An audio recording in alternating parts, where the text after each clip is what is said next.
Hello, my name is Eddie Tofpik. I'm Head of Technical Analysis and Senior Markets Analyst at ADM Investor Services International Limited. And here's your weekly technical analysis of Kansas City and Minneapolis wheat markets. Kansas City wheat first off. In early October last year, the market broke down and out of the August to October 2022 bull channel. A choice was now presented to this market for the future. This is actually a parallel to what we saw in Chicago wheat futures.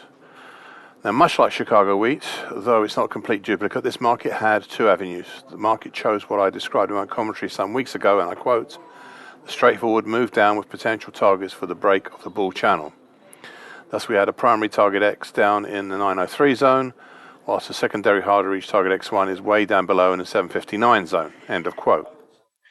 In late November, prices reached the primary target 903, but then hit the bright red trend line of the neckline of the small but influential October 2021 to January 2022 head and shoulders top, currently at 838. And things stopped. Even moved up a bit after a small double bottom formed over January. This double bottom saw its rise reach the primary target, but the rise was eroded by resistances until it finally came upon two combined resistances that it could not overcome. These were the 50% Fibonacci line at 900, and perhaps more importantly, the then declining medium moving average, currently at 858. 5 weeks ago, the market gave up pressing higher and dropped. But here comes that red neckline again, slowing and interfering with the decline, along with support from the August 22 low at 808, plus congestion at 878 to 791 and 772 and 762 to 765, as well as a 2022 low at 748, and in the periphery, the December 2020 today uptrend, currently at 752. Now, the red neckline had also started to act as a cap on some of the recovery rises, reinforced by the short medium moving average. These resistances were severely tested last Friday, but with no close over it. However, it did lead to last week being a weekly key reversal up that kick-started the move higher again this week, though the market almost immediately ran to the further resistances between 855 to 881, with the significant levels at 855, which is the 2014 high, the 2013 high, the 50% Fibonacci line of the September 2019 to May 22 move at 881, plus the hugely significant declining medium moving average, currently at 859. Yesterday, market tested all of these levels and failed at the last, the 50% Fibonacci line at 881, before collapsing to close lower, as at best looking like an indecisive spinning top. All these new resistances may be too much for this market, though likewise I would find it hard to see the market moving down to target X1 at 759. Indeed, I will keep that target X1 on my daily chart for just one more week, I think, unless something more constructive happens. I'm in a bit of an indecisive mood over this market. I can see good supports below and I can see good resistances above. Most probably reinforced still further with these resistances with declining long moving average next time, which is currently at 891, and the 50% Fibonacci line, the August 20 to May 2021 move at 900. At the moment, there seems to be no immediate pattern or path. Perhaps we'll just go sideways for a bit with a question mark added to that last statement of mine. Minneapolis wheat.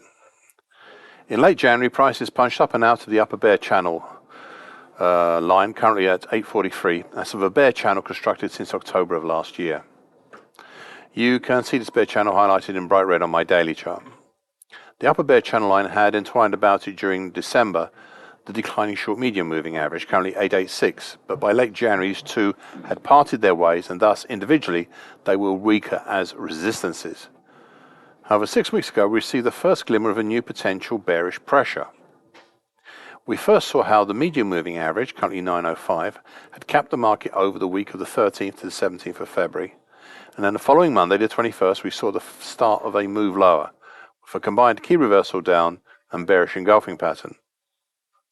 4 weeks ago, when the market reached down to the upper bear channel trend line, plus the 2017 high at 868 and the August 22 low at 862, we saw some hesitation, which has brought out here, as in other grain markets, the possibility that we might have a bear flag over the turn of February into March.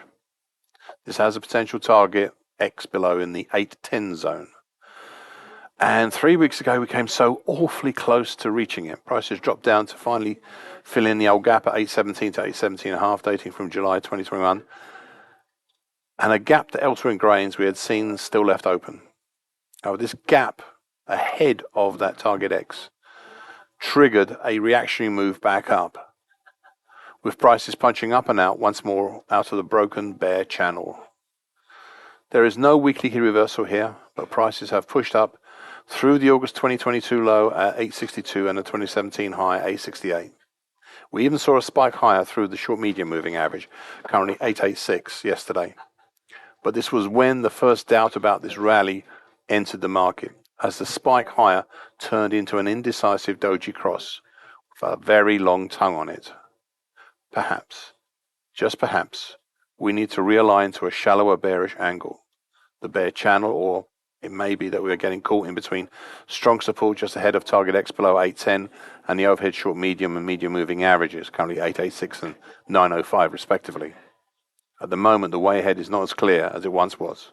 So caution, watch and wait. Thank you for listening. This weekly broadcast gives the essential market patterns and consequences. Please be aware of the risk disclaimer posted both at the front and the back of this broadcast. Copyright is Eddie Tofpik and ADM Investor Services International Limited. And here comes the final important bit.